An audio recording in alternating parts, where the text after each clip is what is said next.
Good morning, afternoon, and evening to everybody watching this video now, later, or in the future. We're going to be going ahead and having another Pokemon tier list today, as you could probably told from the thumbnail and picture and title. But taking a look here, we're going to be ranking the fossil Pokemon now. If you aren't familiar with these are Pokemon that you find in the game, and normally you'll find them in the form of an item, of a fossil.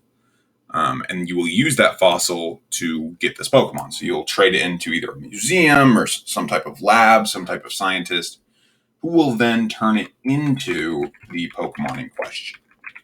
Right, so these are Pokemon that are from prehistoric Pokemon times, and that have been, brought forth to our generation to, be used, basically. So let's go ahead and rank them. We have S through D tier. We'll see how that goes. We'll see if I need an F tier. I might end up needing an F tier.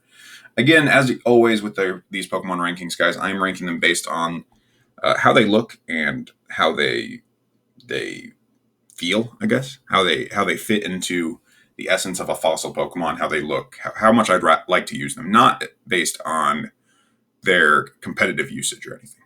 I know some of these Pokemon have actually been very good over the years, but we are not talking about tournaments or anything like that here. All right. First, we have the Helix Fossil, Omnimite himself.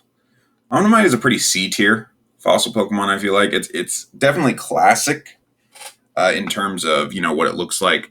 Clearly a fossil Pokemon, but not going to be my favorite in terms of usage or anything like that. I would rather use, and I'm going to skip around a little bit here. I would rather use Kabuto. So I think Kabuto looks a lot cooler, in my opinion. And most of these Pokemon are rock type. Most of them are water. Well, no, most of them are not water, I guess. All of them are rock type, I believe, except these last four because they're weird. But they all have most of them have a secondary typing as well. So these secondary typings are water. So I'd rather use Kabuto. Omnistar, I think, is definitely better than Omnimite. Lord Helix himself, I would put into the B tier. And then Kabutops is one of my favorite Pokemon, or at least was as a kid. And I've never actually really gotten a real chance to use him outside of just like Pokemon Stadium or, whatever games. But I think he's a very cool looking Pokemon. With the implication that he might have been turned into a legendary Pokemon named Genesect. I'll probably cover that in a later video. I just think he's super, super cool. Next, we have Aerodactyl, who I also think is super, super cool.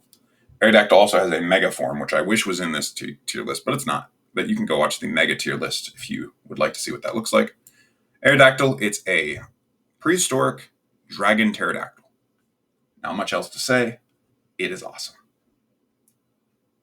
Next, we have the Generation 3 fossils. There was no new fossils introduced in Generation 2. They just used these same ones. Generation 3 introduced the root fossil, so Lillipir, and the claw fossil, which is, what is this, Aneroth? Is that what this thing's called? Yeah. Okay. So Lillip, I think it's Lillip. I probably have to put this in a C tier.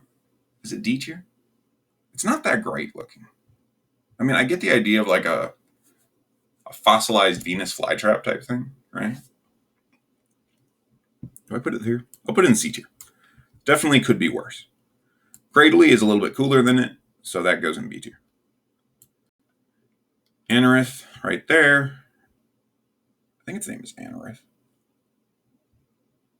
Yeah, it is. Okay. And this one, the evolved form of it, probably put in A tier. I think that one looks pretty cool. It's also pretty good, which I know I'm not ranking by that, but it just looks like it's going to be fun to use. Next, we have the Skull Fossil from Generation 4, so Cranidos. Cranidos looks pretty cool, I gotta be honest. Pretty cool design. Ampharos. This isn't Ampharos. I thought I knew these names, and I apologize, guys, but this thing, Ampharos is a different Pokemon. This thing has one of the highest attack stats in the game, which would probably make it a lot of fun to use. Again, I'm not talking about how good it is like in tournaments and stuff, because it's actually not that good because its other stats are bad. But if you just look at its hard head just running into something, that's just a cool Pokemon. Is it S tier? I'm going to put it in A tier for now. I'm going to keep it in A tier. Next we have Shieldon.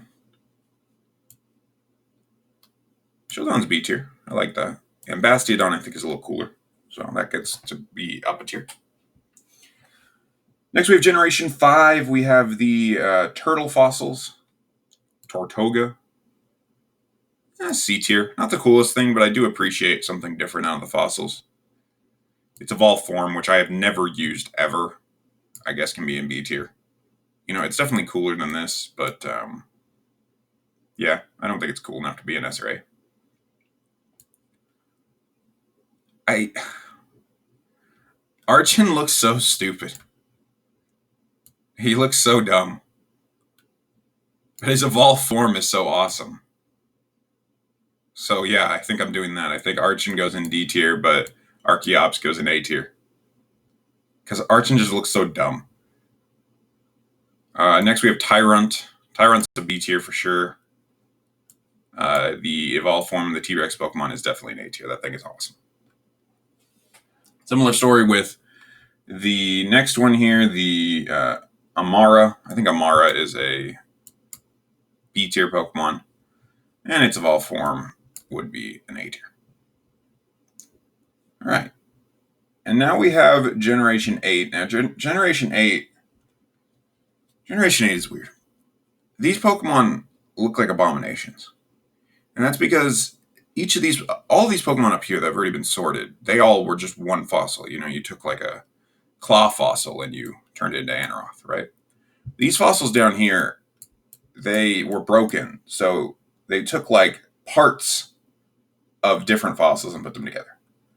So for example, the fossilized bird and the fossilized drake together give you this. The fossilized fish and the fossilized dino together give you this. So these look like abominations, and I hate them. This is D tier. This is D tier. This is D tier. This can be B tier. It actually looks like a thing. But it's like, these look like they just want to be killed. Like, this thing just, like, please let me die. Like, why did you do this to me? This thing has a head coming out of its tail. And then no body.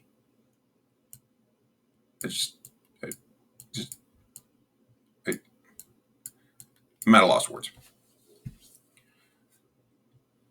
Okay, we should be done with this, and I want to be done after that, but we got to do one more thing. Let's rank these in each tier. So Kabutops over...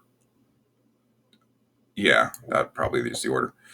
Aerodactyl. I think I'm actually going to move Aerodactyl to S tier here, but in third. This is definitely the coolest one of the A tiers. This will be our ranking of the A tier, right? So coolest, Archeops second,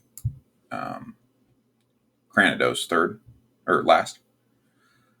B tier, how would we do this ranking?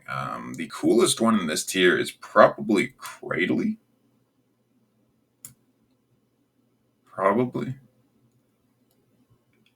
And then I like Omnistar over Kabuto. Maybe Tyront over Ampharos.